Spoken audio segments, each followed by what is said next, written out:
no ar mais um programa Sala de Opinião. E em nossos estúdios, a deputada federal Mariana Carvalho. Ela é médica, bacharel em Direito e terminando a especialização dela em Cardiologia. E aí, Mariana, como é que vai o trabalho na Câmara Federal? Na verdade, primeiro agradecer a oportunidade de estar pela primeira vez no seu programa. Fico muito feliz e ainda mais tendo a oportunidade de falar um pouco sobre o meu trabalho, como anda esse início dos primeiros meses de mandato como deputada federal. Eu tive a oportunidade de ser eleita e, graças a isso, estou tentando fazer o máximo para cada dia mais representar todos os segmentos do nosso estado e principalmente do país.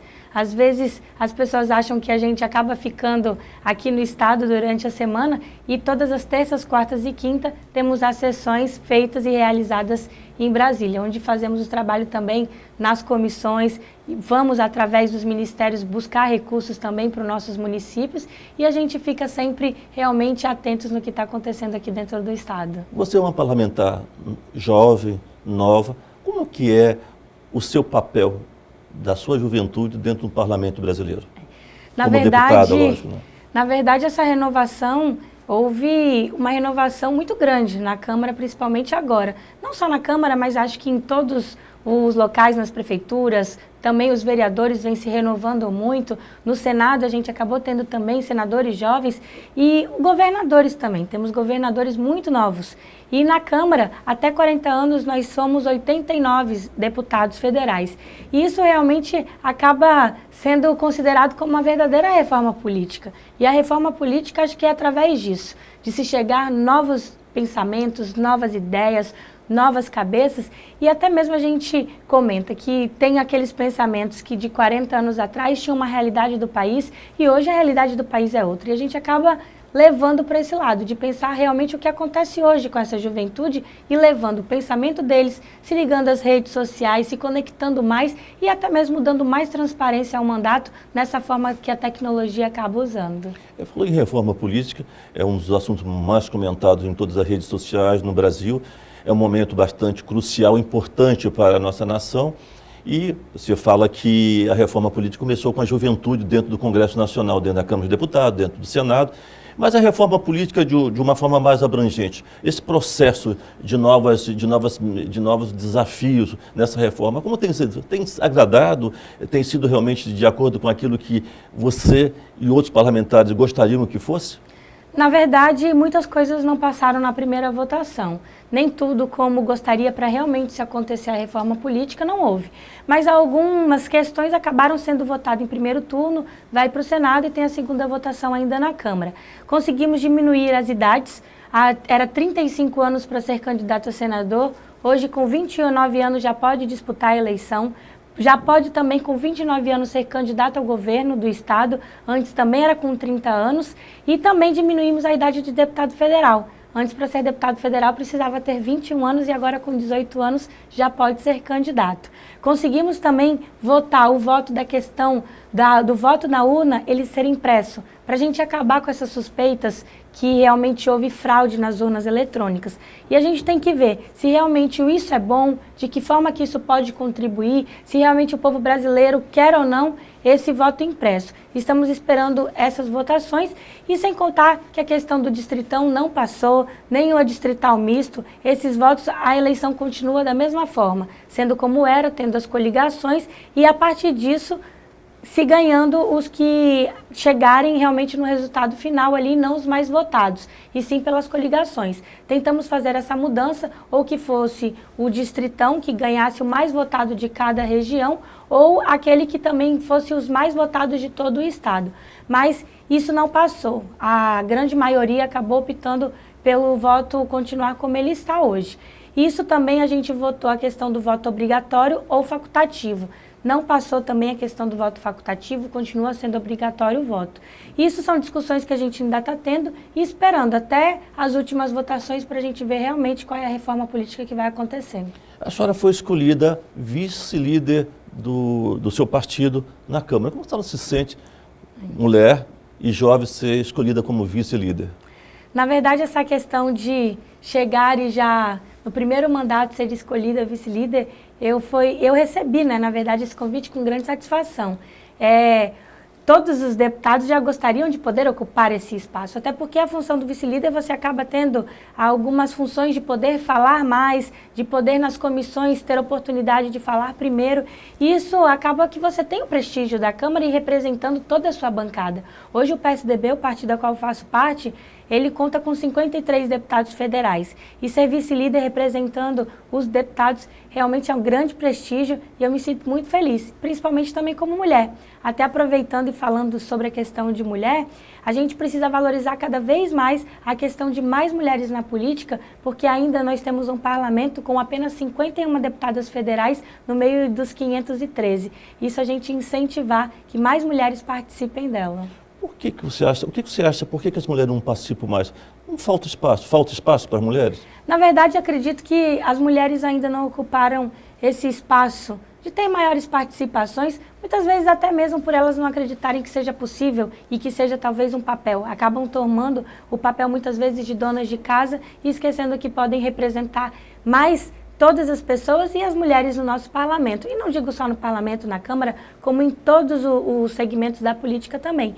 E acredito que a mulher precisa votar mais em mulher. Nós temos o maior número de mulheres no país e se cada uma pensasse e votasse em mulheres, a gente teria, na verdade, ao contrário. 51 homens e o restante de mulheres. Mas a mulher acaba não votando na mulher. E a mulher, ela precisa ter essa sabedoria, que a mulher tem a sua sensibilidade, acaba sendo, muitas vezes, mais cuidadosa, consegue ter uma visão diferente do olhar. Não que seja sempre assim, nem em todas, mas a grande maioria. A gente tem exemplos que realmente não servem de exemplos para muitas mulheres.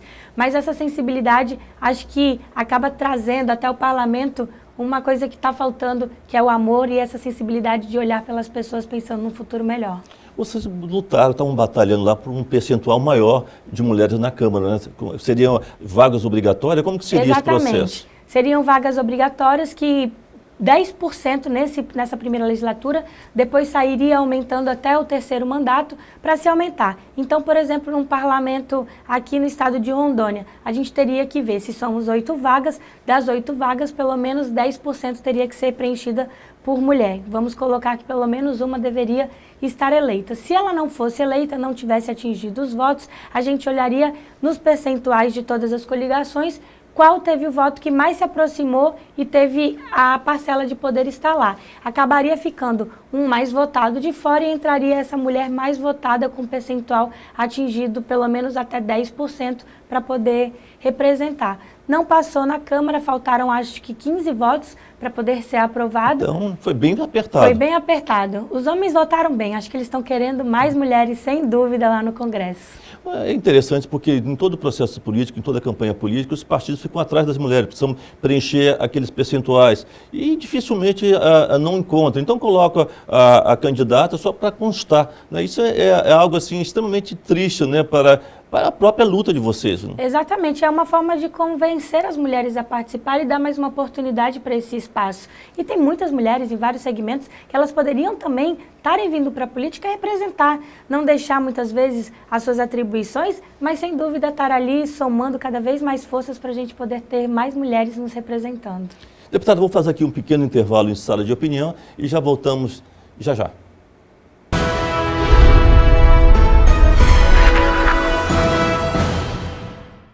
Quem vai gostar dessa novidade são eles, os Cães e Gatos. Pet Saúde, plano de saúde do seu animal.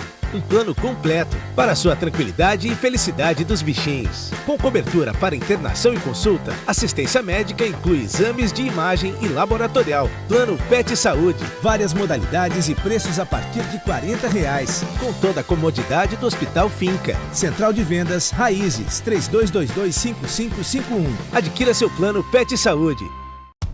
Faça o vestibular agendado Finca e Metropolitana. As faculdades oferecem qualidade de ensino, preço acessível e mais de 30 opções de cursos na área de humanas e exatas. Ou se preferir ser um profissional da saúde, somos especialistas. E tem um novo curso de tecnologia em radiologia. Faça já o seu vestibular agendado. Informações 32178900. Faculdades Finca e Metropolitana. Forma você e transforma a sua vida.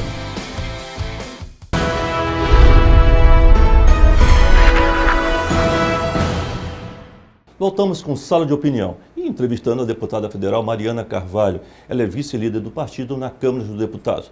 Deputada, a senhora teve uma participação bastante interessante na CPI, onde o Vacades esteve presente e a senhora questionou. Como é que foi aquela posição da senhora na CPI?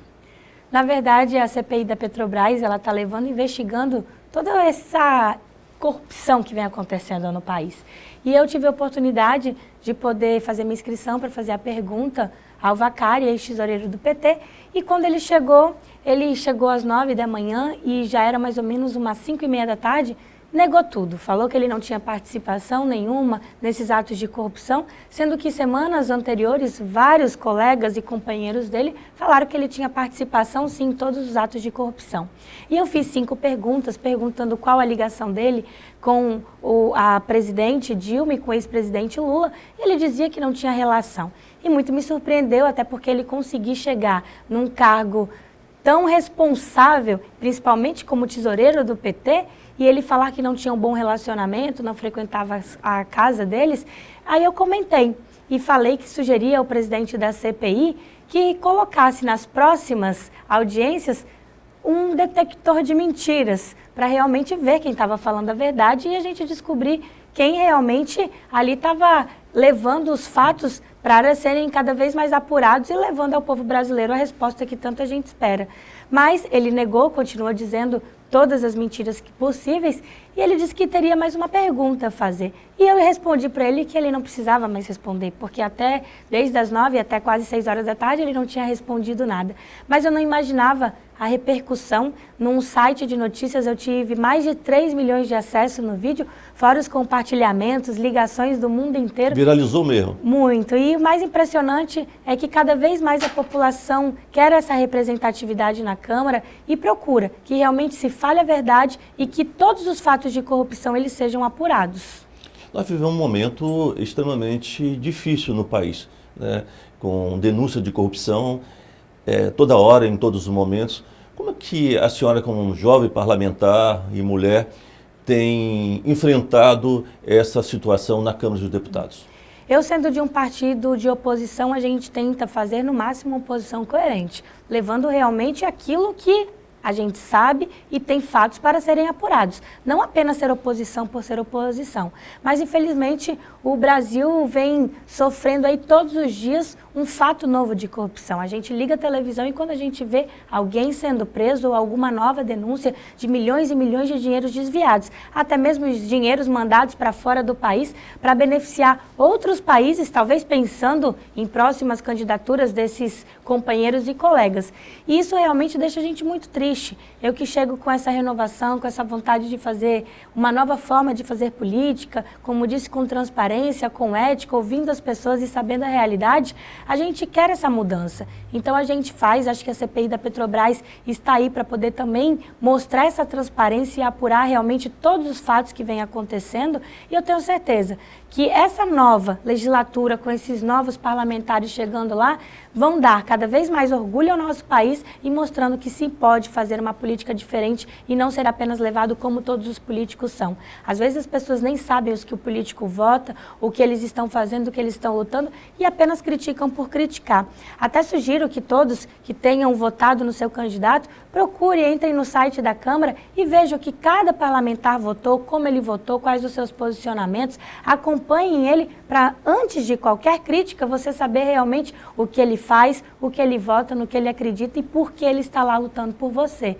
Então, essa corrupção realmente nos chateia muito, que acabam todos sendo julgados de uma forma que não deveriam. A senhora acha que tem cura? Acredito que sim. Acho que essa transformação vem principalmente do voto do eleitor. O eleitor que no começo já começa a se vendendo, ele já acaba tendo que ter um político que vá pagar por isso quando chegar no mandato. Isso é uma questão que vem muito de berço, de educação das pessoas, da gente saber como votar e principalmente de acompanhar e cobrar. Não deixar aquele parlamentar que decepcionou você com algum fato de corrupção esteja lá representando você novamente. A bancada jovem, essa mudança, foram eleitos vários jovens para o Congresso Nacional. A bancada jovem deu mais esperança para o Brasil? Sem dúvida, e vem dando. Até mesmo um exemplo são de quando a gente vê algum jovem ocupando algum espaço dentro da Câmara e que se vê críticas falando que é muito jovem e o resultado é sempre muito positivo. Hoje a gente pode ver que o que acontece na Câmara Federal são vários jovens ocupando vários postos. Postos de líderes mesmo dos partidos das bancadas, são vários partidos que têm jovens de 25 anos liderando a sua bancada, liderando os deputados do seu partido. Um exemplo também, a gente tem nas relatorias, temos um jovem também de 25 anos, relator da CPI de próteses e órteses, também que vem tentando descobrir toda essa corrupção nessa questão da ortopedia nos hospitais no nosso país. A CPI da Petrobras é presidida também por um jovem de 25 anos e que vem cada vez mais também mostrando essa transparência, ética dentro da CPI. Isso tudo mostra que a juventude vem sim dando essa transparência com ética e fazendo as transformações necessárias. Deputada, uma das coisas que me chamou bastante a atenção essa semana foi um comentário que assisti na Rede Globo de televisão, onde a Cristiana Lobo fazia um comparativo da problemática de São Paulo e das problemáticas de outros estados como Rondônia, no qual a senhora falava na área de educação. O comparativo. Há um debate no Brasil com relação a como melhorar a parte tecnológica das escolas em São Paulo. E a senhora colocava que o problema de São Paulo é um pouco diferente do problema dos estados da Amazônia, que o nosso problema não é tanto o problema tecnológico, não é tanto o avanço tecnológico, mas sim o problema de estrutura. Como que a senhora colocou isso?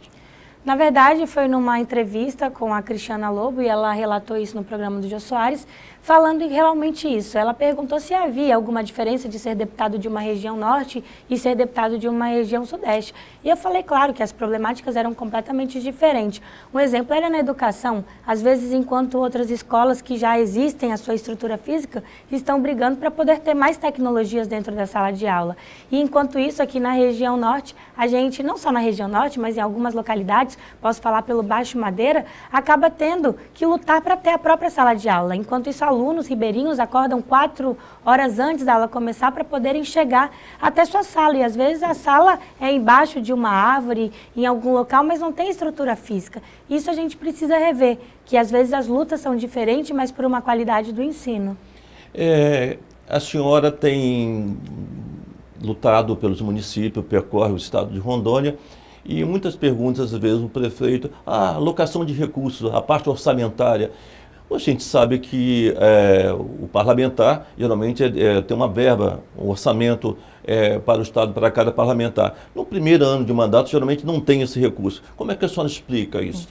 Na verdade, no primeiro ano de mandato, o parlamentar não recebe as emendas para destinar aos municípios. Esse ano aconteceu um fato que a gente está até esperando, que poderia ter essa possibilidade de 10 milhões para cada parlamentar ajudar o seu estado. Até agora não recebemos e estamos esperando. E até mesmo saber que essas emendas, elas contribuem, sem dúvida.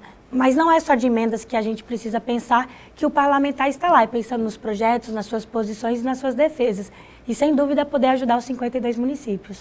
E existe muita procura de parlamentar, dos prefeitos, procura muitos gabinetes nesse sentido, atrás de orçamento para os seus municípios, ou os prefeitos estão mais cautelosos com relação a esses orçamentos? Não, todos procuram, eles acabam indo sim nos gabinetes, pedindo, e acho que acabam levando a mesma demanda para todos os gabinetes, independente de partido político. Acho que lembrando que cada um é deputado e lutando pelos seus municípios ali, eles levam sim. A área educacional, ajuda para a área educacional, é a mais procurada? Não, na verdade, a maioria das vezes acabam pedindo asfalto, alguma questão de ambulância ou alguma ajuda para complementar alguma obra que está faltando no município, mas para educação, normalmente, eles acabam não procurando muito. Deputado, vou fazer um pequeno intervalo em sala de opinião e já voltamos já já.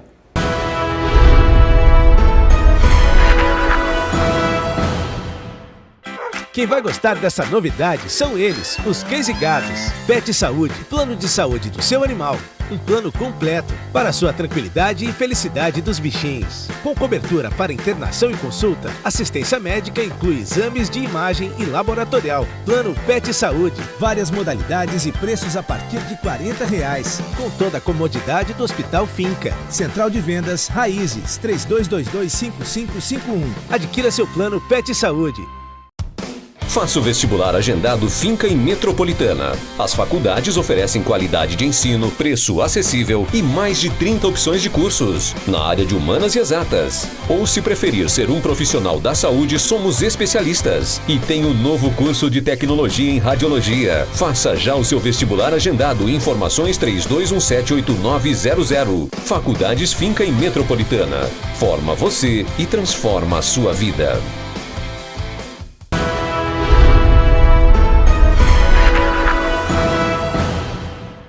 Voltamos com o Sala de Opinião, entrevistando a deputada federal Mariana Carvalho.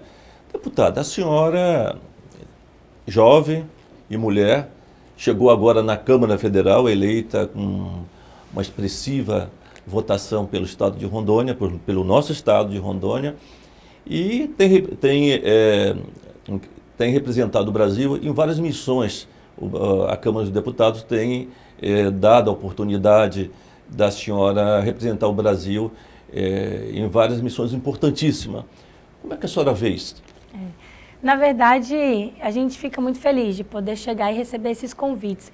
Eu posso dizer que quase todo dia recebo esses convites para representar a Câmara em diversas áreas que eles olham e me enxergam como se estivesse realmente ali na Mariana, representando não apenas o estado de Rondônia, mas representando o país. Isso me deixa muito feliz. Infelizmente, nem todas a gente pode participar, porque são muitas que eles acabam convidando, mas aquelas que a gente acha que pode também contribuir e ser realmente com uma representatividade efetiva, sem dúvidas nenhuma eu me coloco à disposição da Câmara e acabo fazendo essa representação. Como médica, tive a oportunidade de representar a Câmara no evento de doenças raras em Washington.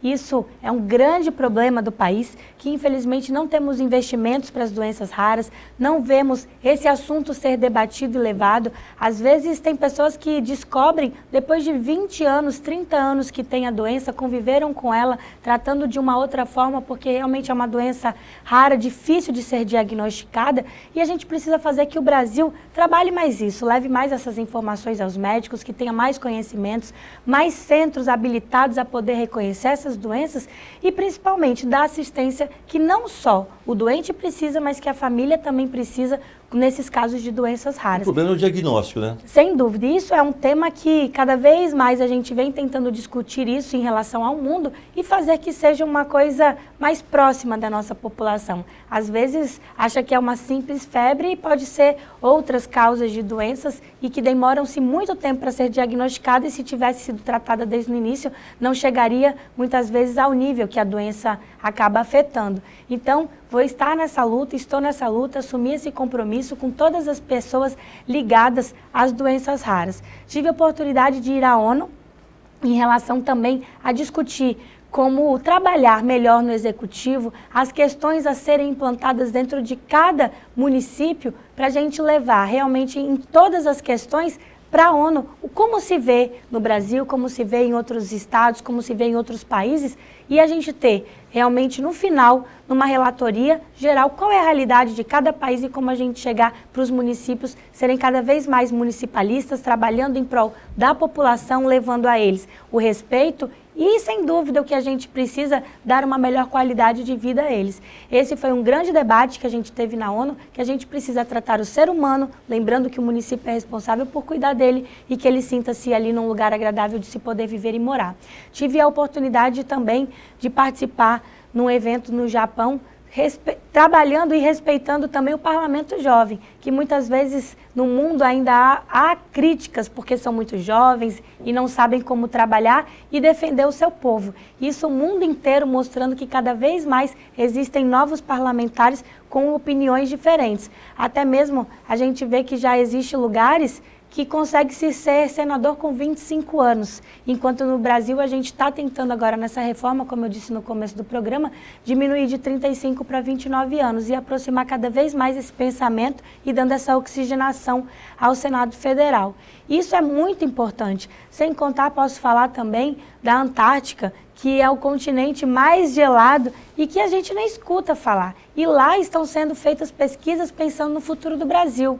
E só vai fazer parte dessas discussões quando lá tiver todos os países participando, quem estiver lá. E o Brasil hoje faz parte. E essa é uma missão muito importante, que muita gente não quer nem saber de ir pela distância, pelas dificuldades de chegar, acaba sendo realmente perigoso de poder ir. E lá o Exército Brasileiro, a Marinha Brasileira, está trabalhando pensando no Brasil, pensando nas pessoas, pensando nas pesquisas, pensando na agropecuária, lá fazendo as pesquisas exatamente ligadas a isso, ligadas à saúde, e muita gente não tem conhecimento. E lá, alguns anos atrás, pegou fogo a estação e agora está sendo reformada. Conseguiram recuperar tudo? Ainda está em recuperação, ainda não. Acabaram falecendo 2 militares da Marinha do Brasil, e isso foi um evento trágico para o nosso país, e agora a gente esperando para poder realmente ser reconstruído e continuar cada vez mais os trabalhos. A senhora esteve lá convidada pela Marinha do Brasil. Pela Marinha do Brasil. Ficou impressionada com o trabalho? Muito impressionada, porque a gente acaba não tendo essa divulgação e sabendo da realidade do que acontece. E não tendo até mesmo o apoio. E se lembrando que a gente precisa dela aqui na Amazônia, se precisa dela no sul do país, em todas as questões, e é um assunto que ninguém debate. Nessa visita que a senhora fez a Tóquio, representando o Brasil, o que a senhora achou de importante nesse encontro desse Parlamento Mundial? Sem contar que cada vez mais atrair a juventude e eles mostrarem o modelo de atuação deles no Japão.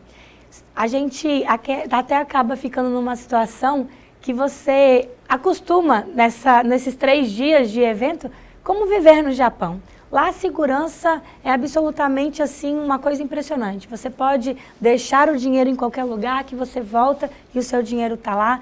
Você não vê brigas na rua, não vê acidentes de trânsito, você não vê nada, ninguém comentando que já foi assaltado.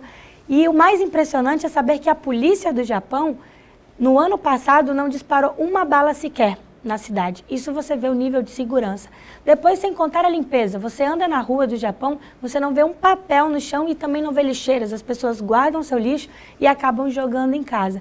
E aí, os parlamentares jovens do Japão querendo mostrar a diferença, por que há tanta violência no Brasil, enquanto eles conseguem viver num país de primeiro mundo, organizado, e infelizmente os outros países não conseguem chegar nem 1% do que o Japão é.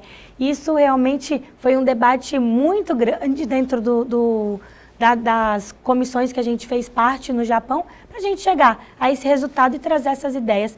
Até mesmo disse que acho que todos os executores deveriam conhecer o Japão para fazer isso como exemplo para o seu município e para o seu estado onde eles vivem.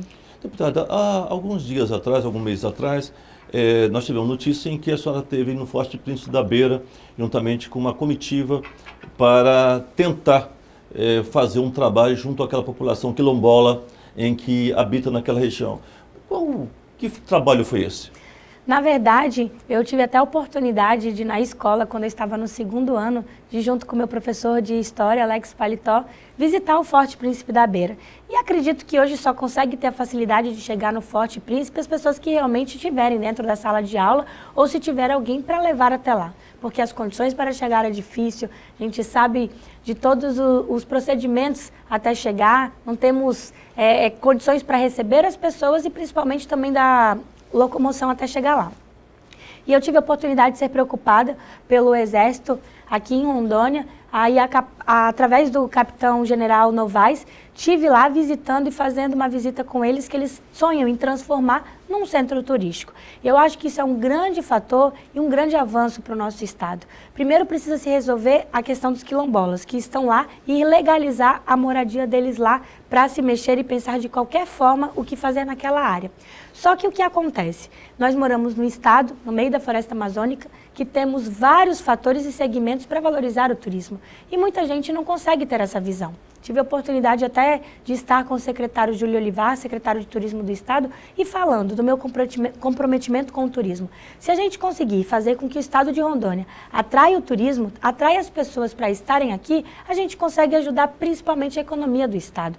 Todos vão ser beneficiados, seja o supermercado vai ser beneficiado, os hotéis vão ser beneficiados, a gente consegue fazer com que as pessoas venham até Porto Velho ou vão até os nossos outros municípios conhecer o que a gente tem para mostrar. E assim a gente ajuda no crescimento daqui até Vilhena, ou que seja de Guajará, pensando nos bois bumbás, e fazer e fomentar cada vez mais o turismo aqui. Então estaremos nessa luta, junto com o Exército Brasileiro e as pessoas todas envolvidas, para a gente transformar essa região do Forte Príncipe da Beira um lugar realmente que atrai o turismo. Deputado, vou fazer aqui um pequeno intervalo em sala de opinião e já voltamos.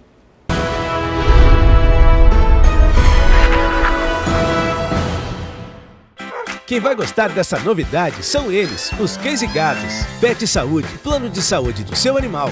Um plano completo para a sua tranquilidade e felicidade dos bichinhos. Com cobertura para internação e consulta, assistência médica inclui exames de imagem e laboratorial. Plano Pet Saúde, várias modalidades e preços a partir de R$40. Com toda a comodidade do Hospital Finca. Central de Vendas Raízes, 3222-5551. Adquira seu plano Pet Saúde.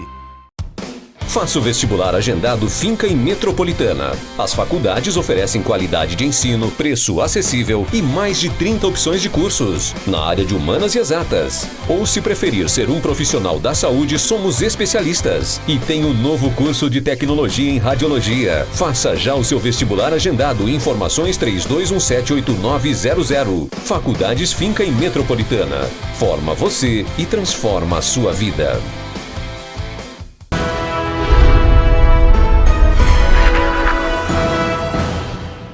Voltamos com Sala de Opinião, entrevistando a deputada federal Mariana Carvalho, vice-líder do partido na Câmara dos Deputados. Deputada, nós ouvimos um pronunciamento da senhora falando sobre a situação incômoda em que os funcionários, a SUFRAMA vem vivenciando. Qual a situação da SUFRAMA? Na verdade, a SUFRAMA está em greve e isso vem prejudicando todos os setores. Tive a oportunidade de um tempo atrás estar visitando até o Mercado Central de Porto Velho e os próprios comerciantes do mercado comentaram que já não estão mais aguentando essa situação porque as mercadorias também não conseguem nem chegar. E a gente está nessa luta. São 753 funcionários ligados à SUFRAMA e que dariam um impacto na questão orçamentária de 30 milhões para esse ano e a partir do ano que vem de 70 milhões. E as pessoas não conseguem ter noção do que realmente a SUFRAMA ela é responsável pela questão da região norte do país, tanto no setor agropecuário, nas indústrias e comerciária também. E a gente precisa valorizar esses funcionários pensando que eles ajudam muito no desenvolvimento da região norte. E sem dúvida, não poderia deixar de não estar do lado deles nessa luta. E vamos estar lutando para que realmente seja aí aprovado e que realmente o governo federal tenha esse olhar para a região norte do nosso país. Uma das coisas que incomoda todos nós que vivemos no estado de Rondônia é a novela da transposição. Todos os funcionários deste território de Rondônia sonham com a transposição. E todo dia tem uma notícia diferenciada, diferente, e não se chega a um produto final que é resolver a transposição dos nossos servidores. Como que está essa situação? Isso também tem solução? A gente está bem confiante, eu posso dizer isso em nome de toda a bancada, às vezes falar, tem um lutando a mais, um lutando a menos, não. Todos os deputados querem sim que a transposição aconteça. Eu tive a oportunidade de, representando Rondônia, fazer parte dessa MP 660 e votar sem dúvida nenhuma a favor dos servidores. Não deixei que colocassem no meio dessas emendas que a gente pode dizer, emendas consideradas jabutis. Queriam aproveitar essa emenda da transposição e colocar outros assuntos que não tinham nada a ver com a transposição. Isso dificultaria cada vez mais que a gente conseguisse a transposição aprovada. A gente está confiante, esperando que realmente Rondônia seja beneficiado com isso, que até agora, infelizmente, não foi. Mas quem sabe a gente tem aí a presidente que tem essa visão, esse olhar e principalmente lembre, com responsabilidade dessas pessoas que foram fundamentais para o nosso estado de Rondônia hoje se tornar estado. A presidente esteve aqui na última viagem que ela esteve, na penúltima viagem também, ela anunciou que estaria tudo certo na transposição, que ela daria maior apoio e que resolveria esse problema. E os funcionários continuam ainda nessa intranquilidade, aguardando as palavras da presidente, né? Quer dizer, seja feita a palavra dela, que a transposição seja realizada. Verdade, a gente quer acreditar que realmente o que ela fale, ela cumpra e não apenas fique de falar por falar ou só no papel. Mas gostaria que a senhora fizesse uma pressãozinha lá, né? Para todos nós. Deputada, a gente sabe que a senhora também está presidindo, é vice-presidente de uma comissão no Congresso Nacional, na Câmara dos Deputados, em que trata sobre a violência. O que é essa comissão que a senhora faz, que é vice-presidente? Eu estou como vice-presidente da CPI, que ela investiga violências e mortes contra jovens e negros no nosso país. Cada vez mais vem aumentando muito o número de violência em relação a isso, dentro não apenas aqui do estado de Rondônia, mas principalmente em todos os estados e municípios em que estão aumentando o preconceito, e a gente quer investigar por que está morrendo cada vez mais pessoas jovens, pobres e negras no nosso país. E essa investigação vem ocorrendo em todos os estados, levando audiências públicas para a gente debater quais as causas dessas mortes, quais as razões que levam a essas mortes, quem está matando, por que estão morrendo e o que fazer para melhorar e a gente diminuir esse alto índice de violência no nosso país. E eu estou lá como jovem, como rondoniense, representando e nessa luta, cada vez mais juntando essas forças e uniões para a gente chegar num resultado que realmente a gente consiga lá na frente olhar e falar, realmente mudamos e melhoramos o índice de violência no nosso país. E como tem sido a participação? As pessoas têm participado dessas sessões, têm levado os problemas para a Câmara, para a CPI? Sem dúvida, tem tido uma participação imensa de todos os movimentos negros, também todos os movimentos ligados à questão de violência, para a gente chegar a essa causa. A polícia também, todos os segmentos da segurança pública têm participado para levar os dados, para mostrar que muitas vezes é julgado que a polícia é preconceituosa ou que a polícia vem matando e mostrar que não é bem assim. Que existem outros fatores também que levam às mortes.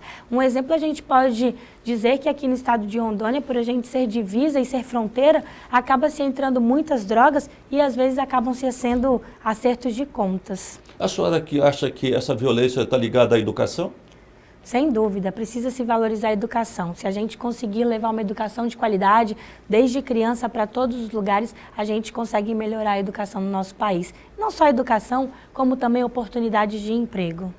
A gente sabe que a violência no Brasil não é só uma questão dos negros. Hoje a violência está em toda a cidade, em todos os locais do país. E isso é preocupante.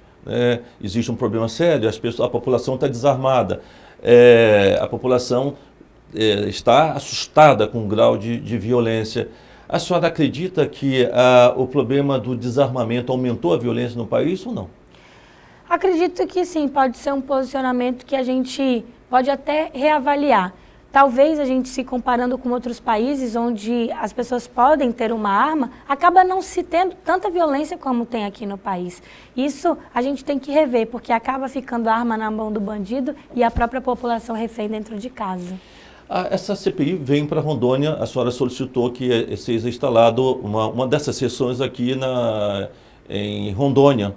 E no próximo dia 6 de julho, a senhora estará aqui, juntamente com outros parlamentares, discutindo o assunto de violência contra negros e jovens.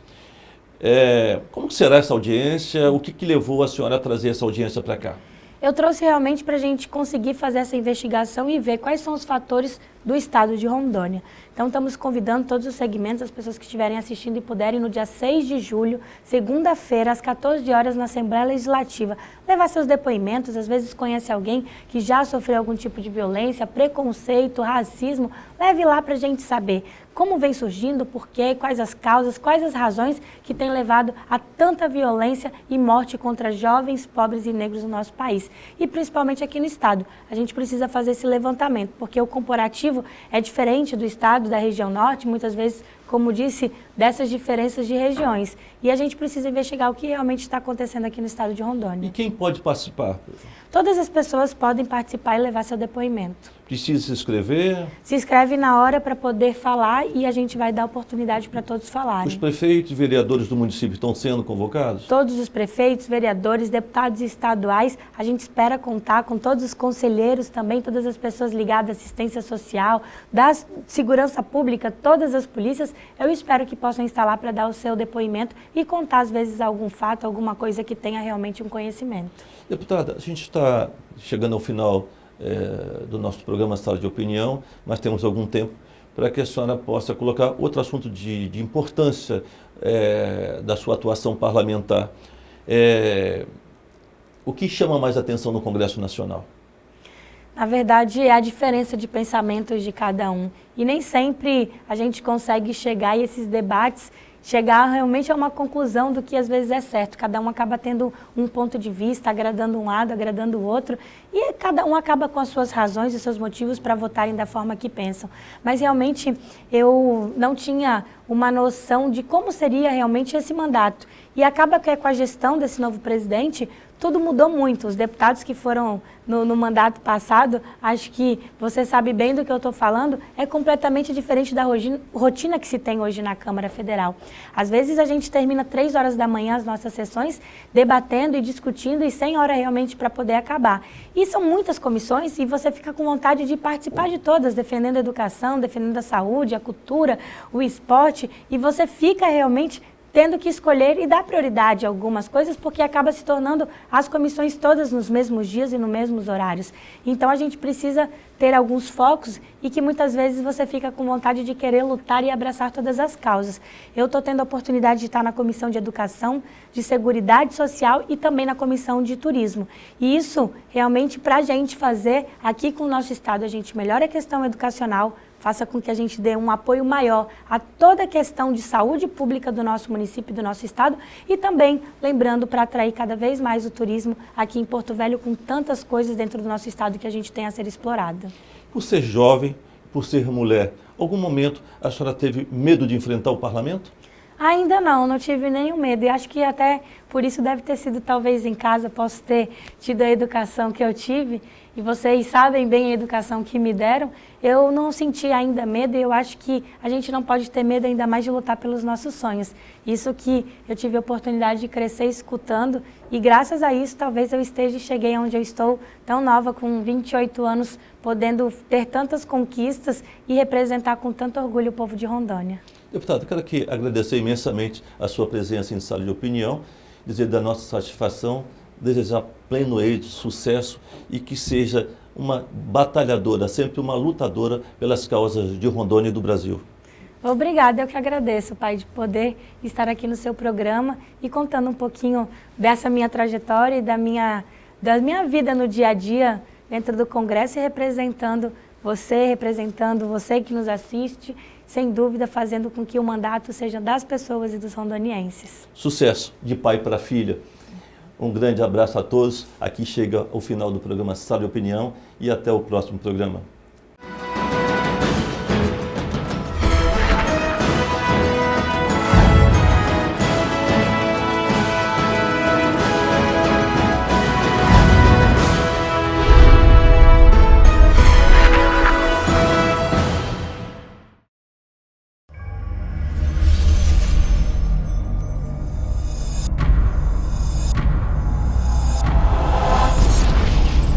Quem vai gostar dessa novidade são eles, os Cães e Gatos. Pet Saúde, plano de saúde do seu animal.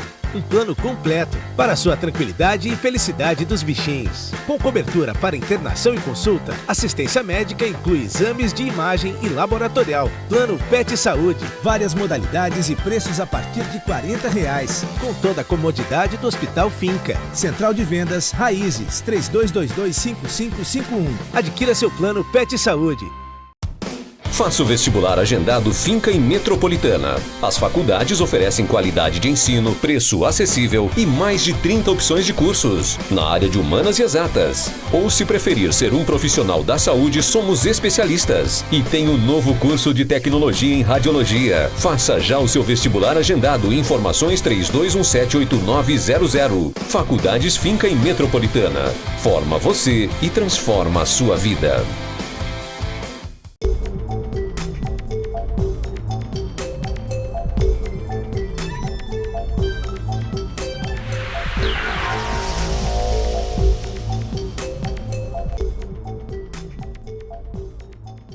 Na realidade, a sucessão de obras é para fazer inteligível o que eu sou. Eu passo a me conhecer através do que eu faço, porque na realidade eu não sei o que eu sou. Porque se é invenção, eu não posso saber. Se eu já soubesse o que seriam essas coisas, elas já não seriam mais invenção. Se elas são invenção, a existência delas é que possibilita a concreção da invenção. Palavras de Hélio Oiticica, visionário, artista, performático, revolucionário. Hélio Oiticica é o tema do Ciência e Letras de hoje, um programa resultado da parceria entre o Canal Saúde e a Editora Fiocruz.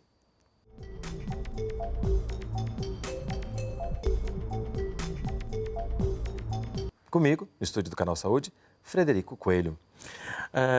Este artista que a gente já chamou aqui de revolucionário, em um determinado momento diz o seguinte: a desintegração da pintura é irreversível. Não há possibilidade nem razão para uma volta à pintura ou à escultura. O que está por trás dessas palavras do Hélio? Está por trás um processo de construção de uma trajetória dentro do mundo da arte, né, de um artista que estava vivendo um momento muito intenso na arte mundial. E o Hélio é um cara que ele surge junto com uma ideia de museu de arte moderna, como artista. Então ele vê toda a discussão do modernismo em cima das estruturas ou das formas clássicas, a tela, a escultura, o objeto, etc. e tal. A geração do Hélio meio que mistura, quebra esses paradigmas, digamos assim, né, do que era uma obra de arte, tanto que ele é contemporâneo da Lydia Clark, que fez Os Bichos, que ali explode um conceito do que é um objeto, uma escultura, ninguém sabia exatamente o que era. Ele apresenta os seus boles, diz que também eram objetos que você não tinha muita referência antes, né, do que era aquilo. E ele acaba caminhando para um universo mais de desconstrução, né? O Hélio chega no final dos anos 60 ao conceito de anti-arte, que era uma discussão justamente de você negar, né, Porque até então, numa forma bem vanguardista dos anos 60 no Brasil, negar o que era estabelecido, o que era instituído e propor um novo modelo. Um novo modelo que o Hélio propõe é um modelo que caminha para o que hoje a gente chamaria de arte relacional, né? Que seria um lugar onde o trabalho do artista é muito mais propor situações do que propriamente apresentar uma obra. E a experiência de quem está tendo contato com essa obra vai além do visual, da observação, né? Ele se interessava por conceitos que na época não eram muito comuns. Por exemplo, o Hélio queria que a exposição dele tivesse uma relação com a ideia de lazer, que você tivesse um lugar, ele tinha uma categoria chamada crer-lazer, que você entrasse nas obras dele e tivesse uma relação, né, muito mais lúdica do que intelectual, em certo sentido.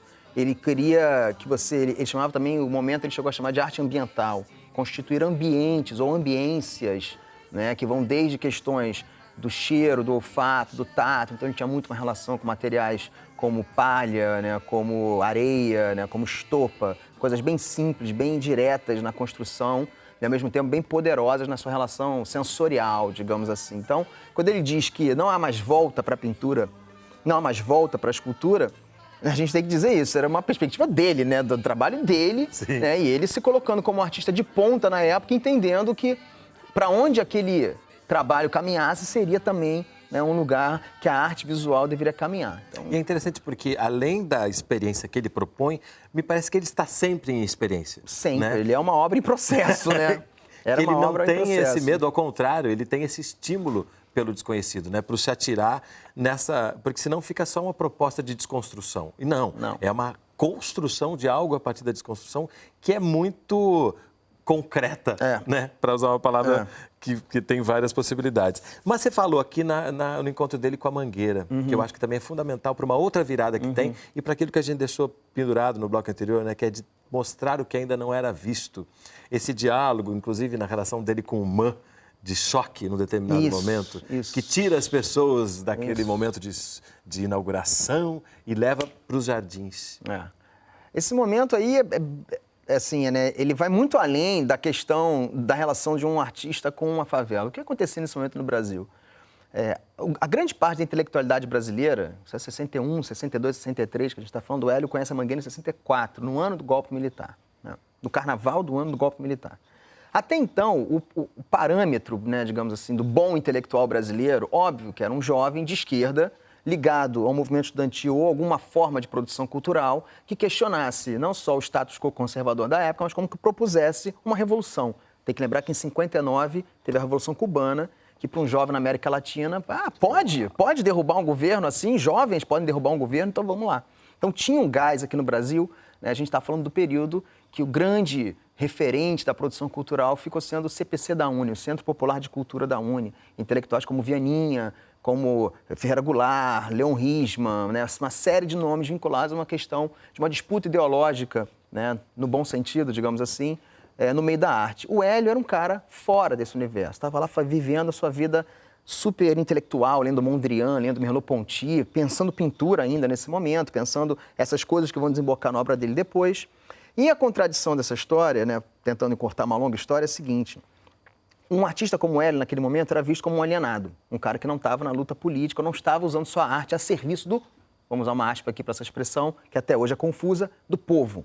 O CPC, ele achava que o artista tinha que fazer sua arte ter um papel para dar consciência política ao povo, e aí a revolução viria maravilhosamente, né? Felizmente não foi isso que aconteceu, né? E o Hélio, quando ele sobe a Mangueira, ele tem um impacto muito forte, porque o Hélio vive no seu cotidiano algo que o intelectual do CPC vivia no plano de uma abstração ideológica. Ele vive a vida de um povo, né, de uma favela, de uma comunidade. Lembrando que a Mangueira, em 64, não era a Mangueira de hoje, não era um programa de turista, mesmo que não seja assim, dizendo hoje em dia, mas é muito mais simples hoje ser a Mangueira do que em 64. Ainda mais um intelectual branco, né, morando no Jardim Botânico, chegando numa escola de samba, chegando num lugar que realmente existia uma criminalidade naquele momento. E o Hélio acaba construindo uma relação muito profunda, de todas as formas, pessoal, intelectual e profissional. Geram obras como o Parangolé, onde ele vai apresentar, né, nesse episódio que você falou no MAN, em 65, numa exposição chamada Opinião. A exposição chamava Opinião, porque ela foi inspirada na peça de teatro de 65 chamada Opinião, que foi o grande momento, o primeiro grande momento que os intelectuais vão a público dizer que foram derrotados e se questionar por que foram derrotados pela ditadura militar. A peça do Vianinha, do Ferreira Goulart, Conara Leão, Zé Qued, João do Vale. A ironia da história toda é a seguinte: quando o intelectual usava no bom sentido, né, se apropriava da ideia dos tipos populares para fazer uma luta política cultural, as pessoas iam lá, batiam palmas, achavam lindo. Quando o intelectual resolveu levar realmente o povo, né, descalço, o povo que vivia numa comunidade naquela época, para entrar no Museu de Arte Moderna e mostrar o que era o povo brasileiro com a relação da arte, ele foi proibido de entrar no museu. Pode. Então, né, o ato do Hélio, além de ter sido político pela barração que ele teve por uma questão, né, seja de classe, de etnia, de gosto naquele momento, ele era mais poderoso ainda porque ele mostrava os limites de um discurso que circulava muito entre a intelectualidade de esquerda da época, de que o intelectual estava ao lado do povo. Quando chega o cara com o povo, né? Desculpa, mas o povo não está usando terno e gravata, ele não pode entrar. Ele questiona mais do que tudo isso, de forma, né, por fora, digamos assim, correndo por fora, ele dá uma pancada muito mais forte do que as ideias que circulavam às vezes no CPC da UNE. E esse Parangolé, né, que tem aí nesse encontro, este auge, né, desta obra que é para ser vestida, para ser experimentada, né, e é nessa experiência que ela surge. Inclusive, ele fala da experiência de quem veste e de quem observa esse vestir. Isso. Né? Esse Parangolé, ele pode dar uma síntese? Esse, né? Parangolé, ele como a gente estava falando, o trabalho do Hélio, ele nunca para, né? Ele tem a expressão que era lá do Joyce, tal, do work in progress, né? O trabalho é em progresso. Então, o que acontece? Quando o Parangolé surge, ele surge da relação do Hélio, mais do que com a Mangueira, com a escola de samba. O Hélio, ele vira passista da Mangueira, mesmo, né? Alguns até brincam dizendo que todas as fotos que o Hélio está sambando, ele está meio sério, do tipo, né? Não sei se ele era melhor, mas nas cartas, nos documentos dele... Ele sambava. Ele diz que ele era um grande passista, ele era parte do trio do Embalo Maluco, com mais 2 casas, ele viajava pelo Rio com esse trio para fazer apresentações com a Mangueira, então ele se sentia e se colocava e realmente viveu uma vida de passista na escola de samba. O Parangolé vem da descoberta do corpo do Hélio de sambando, né? Ele tem um texto chamado A Dança na Minha Experiência, onde ele mostra que A ideia do movimento do corpo no samba, dançando, fez com que o Hélio vislumbrasse aquela situação de alguém ostentando uma capa, tá, para fazer esse movimento. Como ele estava em pesquisas dentro da obra dele, de como levar a cor do bidimensional da tela para o tridimensional do espaço, aquilo foi perfeito. Como libertar a cor e ele descobre um caminho E dar através movimento a ela, da né? experiência do movimento do próprio corpo. Isso. Que é interessante, né? Porque é o que ele propõe Isso. e é o que ele experimenta. E é o grande impacto da obra quando ela começa a circular internacionalmente, né? Porque há um corpo específico, né? Você não é obrigado a sambar para usar o parangolé, mas há um corpo que você intui naquela capa, que dependendo da cultura que usa aquela capa, nem sempre é simples de você ativar aquele lugar, né? Então também tem uma coisa ali da dança, de como você se reconhecer enquanto indivíduo que pode se libertar seu corpo para usar aquela capa. É bem interessante. E é também. interessante isso, que a gente percebe que às vezes são coisas que você olha e parecem muito simples, mas que tem todo esse pensamento, né? E que é traduzido num corpo, numa experiência, para fazer aquela pessoa que está sendo participante da obra ter uma reflexão ou algum tipo de transformação mesmo, né? É isso que você falou, né? Ele chega naquela obra que é mínima, né? Você pegar um tecido, fazer uma espécie de uma capa ou com alguns outros elementos e fazer você ter essa relação poderosa com o corpo. Mas é isso, é uma maturação intelectual que está vindo para chegar naquele mínimo, né? Para o artista chegar ao momento, a genialidade, você chegar só ao momento que é só o sopro, né? Quando você sopra, ali está a prova do gênio. E em um determinado momento ele diz, descobrir que o que eu faço é música, né? E traduz, sintetiza, porque ele diz que música não é uma das artes, mas a síntese da consequência da descoberta do corpo, que é isso que a gente está falando. E ao mesmo tempo ele fala, quando está falando isso, que todas as artes são uma coisa só. Isso é muito interessante, né? O artista que chega até aí, não é o artista que resolve dizer essa frase, é o artista que caminhou e o seu percurso lhe traz essa consequência, essa conclusão. É um artista que explode em criatividade, né? E vai, e aí vamos usar uma expressão no lugar comum hoje em dia, né? Vai antropofagicamente deglutindo tudo que aparece pelo caminho. Então apareceu o cinema, ele fazia cinema. Apareceu a literatura, vou escrever poema, vou escrever literatura. Apareceu música, vou gravar umas coisas aqui e tal, vou fazer uma música com Macalé. O que aparecia, o Hélio ia fagocitando e botando dentro do processo criativo dele. Então, quando ele fala que eu faço a música, é porque ele chega no espaço já de... Né, que tudo é uma grande partitura, que você vai só alternando os acordes, digamos assim. Cinema com Neville da Almeida, né? Com Neville, com Ivan Cardoso, com Gil Bressani. É interessante que são todas essas pessoas que estiveram presentes, são esses inquietos de todas as artes. São pessoas que nem sempre tiveram reconhecimento ou que, quando reconhecidas, levam algum carimbo. Sim. Como o Ali Solomão, que a gente já falou aqui, que agora tem esse belíssimo livro que...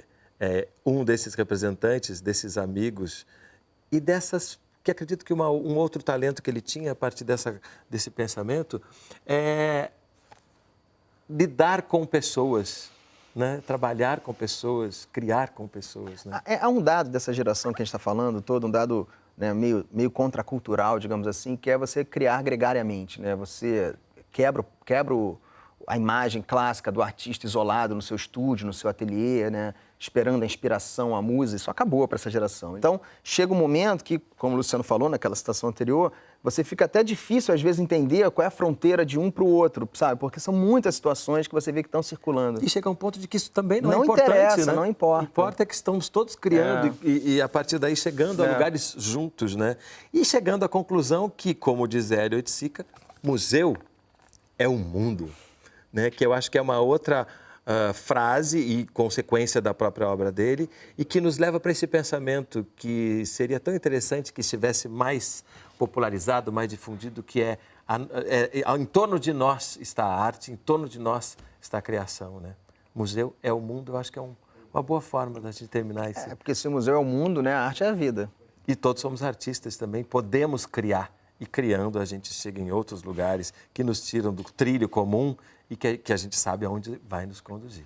Sem dúvida. Obrigadíssimo, Fred, por Obrigado estar você. aqui conosco. Grande Hélio. O programa Ciência e Letras é resultado de uma parceria entre o Canal Saúde e a Editora Fiocruz. Se você quiser entrar em contato conosco, mandar sua crítica ou sugestão de leitura, nosso telefone é 0800 701 8122. A gente se vê no próximo programa. Até lá.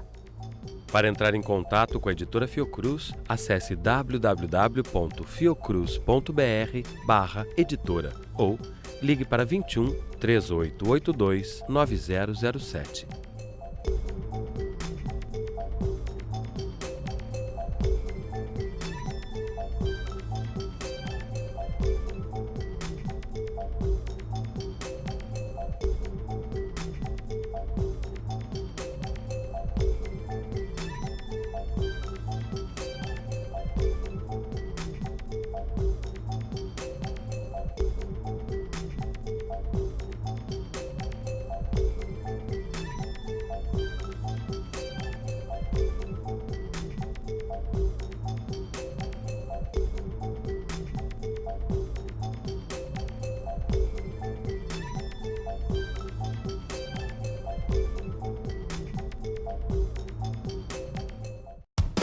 Faça o vestibular agendado Finca e Metropolitana. As faculdades oferecem qualidade de ensino, preço acessível e mais de 30 opções de cursos na área de humanas e exatas. Ou, se preferir ser um profissional da saúde, somos especialistas. E tem um novo curso de tecnologia em radiologia. Faça já o seu vestibular agendado. Informações 32178900. Faculdades Finca e Metropolitana. Forma você e transforma a sua vida.